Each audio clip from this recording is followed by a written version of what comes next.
मुख्यमंत्री नायब सिंह सैनी ने चंडीगढ़ में दुग्ध उत्पादकों के लिए सब्सिडी जारी की। सीएम सैनी ने इस दौरान बताया कि हरियाणा दुग्ध उत्पादन में अग्रणी है। उन्होंने बताया कि हरियाणा में जगह जगह वीटा के बूथ हैं। रोजगार के अवसर उपलब्ध कराने के साथ साथ दूध उत्पादन को भी बढ़ाना है। मित्रों, इस स्कीम के तहत 10 दुधारू पशुओं तक की मिनी डेयरी खोलने के लिए पशु की लागत पर 25% की सब्सिडी दी जाती है और अनुसूचित जाति के लोगों को 2 या 3 पशुओं की डेयरी खोलने पर 50% की सब्सिडी ये सरकार के द्वारा दी जाती है। देश के 78वें स्वतंत्रता दिवस पर हरियाणा के मुख्यमंत्री नायब सिंह सैनी ने कुरुक्षेत्र में पुलिस लाइन में ध्वजारोहण किया। राज्य स्तरीय स्वतंत्रता दिवस समारोह में लघु सचिवालय के बाहर शहीद स्मारक में उन्होंने शहीदों को नमन किया और उन्हें पुष्प अर्पित कर भावभीनी श्रद्धांजलि दी। हरियाणा अपनी आबादी से कई गुना ज्यादा फौजी देश को देता है। देश प्रेम यहाँ के कण कण में बसा। दीदी बना रहा है।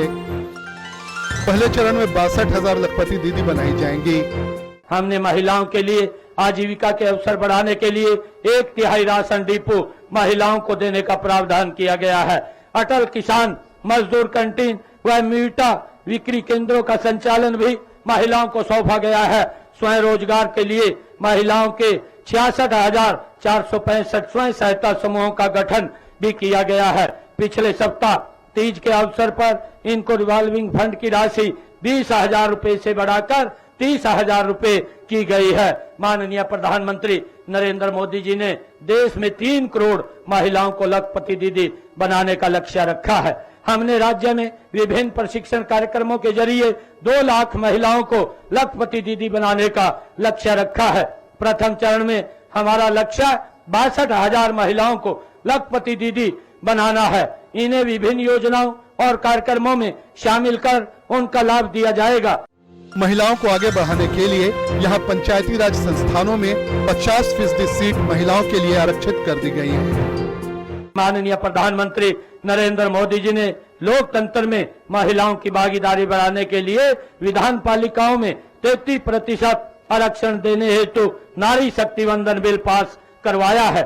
इसी तरह हमने हरियाणा में पंचायती राज संस्थाओं में महिलाओं को 50% प्रतिनिधित्व दिया है। भाइयों बहनों, मेरा मानना है कि प्रदेश के विकास का मार्ग गांव की गलियों से होकर गुजरता है और गांव के विकास में बिजली व इंटरनेट जैसी सुविधाओं का अहम योगदान है। आज हम प्रदेश के 5,858 गांव में हमारा गांव जगमग गांव योजना के तहत 24 घंटे बिजली तथा 6,000 गांव से अधिक गांव में ऑप्टिकल फाइबर केबल से इंटरनेट उपलब्ध करवा रहे हैं।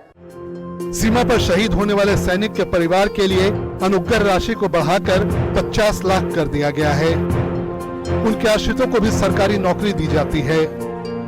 हुआ है हर जिले को राष्ट्रीय राजमार्ग से जोड़ने के लिए प्रदेश में 20 नए राष्ट्रीय राजमार्ग घोषित किए गए हैं, जिनमें से 9 का कार्य पूरा हो चुका है। पिछले 10 वर्षों में 40,000 करोड़ रुपए की लागत से 1350 किलोमीटर लंबे राष्ट्रीय राजमार्गों का निर्माण किया गया है। क्लस्टर अप्रोच के तहत सभी क्षेत्रों में पर्याप्त संख्या में स्कूल और 20 किलोमीटर के दायरे में एक कॉलेज खोला गया है।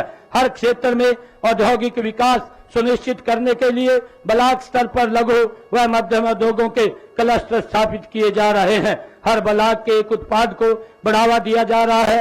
हर विधायक को 5 करोड़ रुपए के विकास कार्य करवाने का अधिकार दिया है। पेरिस ओलंपिक में हरियाणा के खिलाड़ियों ने काफी अच्छा प्रदर्शन किया है। हरियाणा सरकार खेल को ब्यूरो रिपोर्ट, हिंदी खबर।